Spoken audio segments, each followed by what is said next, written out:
We're flipping this house and trying to do it on the cheap.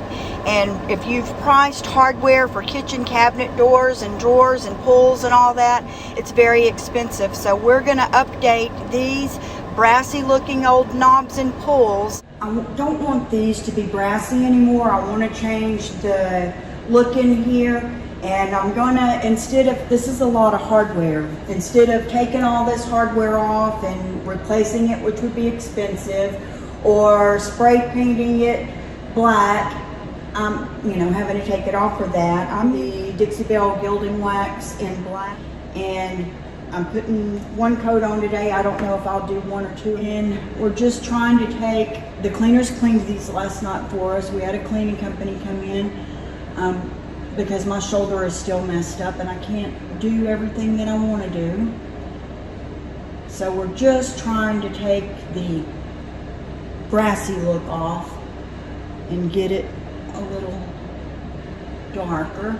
And what I'm going to do here is just go all over around this thing, again, just to save some time. And then come back with the towel and wipe off the white center part.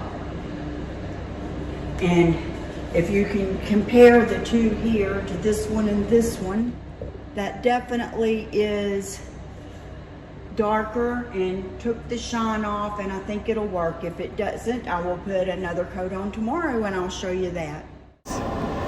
The gilding wax comes in a lot of colors. The black's not the easiest to use, but I just paint it on with a little cheap paintbrush.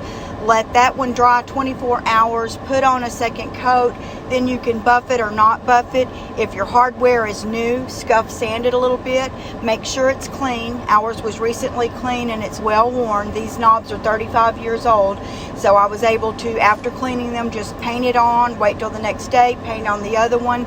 It's starting to cure and we really don't have to do anything else. Easy peasy.